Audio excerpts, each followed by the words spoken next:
Welcome to south Indian cooking. இன்றைக்கி நம்ம பார்க்க போகிறது எல்லாத்துக்குமே சூட்டபிளான ஒரு கிரேவி தான் பார்க்க போகிறோம். இந்த கிரேவி செஞ்சிட்டிங்கன்னா தோசை, ரைஸ், சப்பாத்தின்னு எல்லாத்துக்குமே சூப்பரான காம்பினேஷனாக இருக்கும்.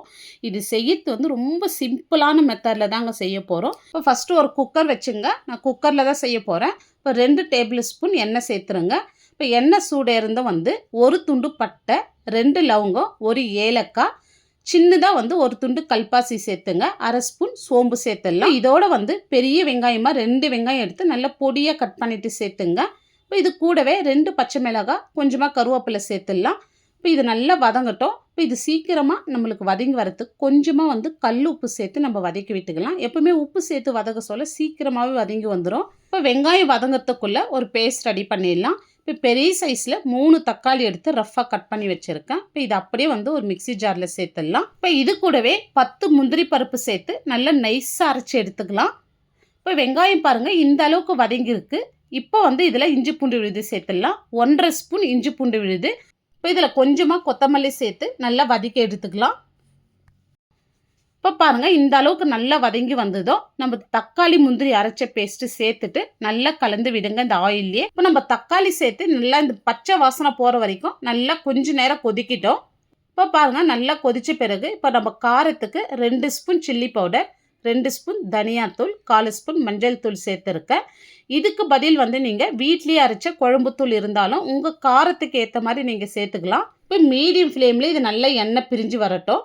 இப்போ ஒரு பேன் வச்சுட்டு இப்போ 1 ஸ்பூன் எண்ணெய் சேர்த்துடலாம். இப்போ 1/2 ஸ்பூன் சில்லி பவுடர், இப்போ 1/4 ஸ்பூன் மஞ்சள் தூள், 1/4 ஸ்பூன் சால்ட்டு சேர்த்துட்டு நல்லா இந்த ஆயிலே கலந்து விட்டுட்டு இப்போ வந்து சிம் பண்ணிவிடுங்க. இப்போ நான் 5 முட்டை வந்து பாயில் பண்ணி எடுத்திருக்கேன். இப்போ முட்டை பாருங்கள் இந்த மாதிரி கீறி வச்சுருக்கேன். இந்த மாதிரி கீறிட்டு சேர்க்க சொல்ல உள்ளே வந்து நல்லா மசாலா பிடிக்கும். இப்போ இந்த மசாலாவில் சேர்த்துட்டு ஒரு நிமிஷத்துக்கு மட்டும் இந்த மாதிரி நல்லா வந்து கலந்து விடுங்க. இப்போ இது மீடியம் ஃப்ளேம்லேயே பண்ணுங்கள், இல்லை மசாலா கருகுன மாதிரி ஆகிடும். இப்போ பாருங்கள் ஸ்டவ் ஆஃப் பண்ணிடலாம்.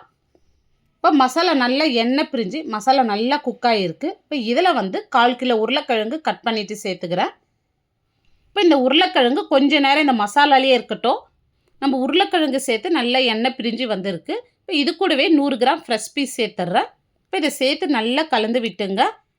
இப்போ தேவையான அளவு நீங்கள் தண்ணி சேர்த்துங்க. உங்களுக்கு கன்சிஸ்டன்சி எந்த அளவுக்கு வேணுமோ அந்த அளவுக்கு நீங்கள் தண்ணி சேர்த்துக்கலாம். நான் பாருங்கள் இந்த அளவுக்கு சேர்த்துருக்கேன். இப்போ இதோட வந்து நம்ம ஃப்ரை பண்ணி வச்ச முட்டை சேர்த்துடலாங்க.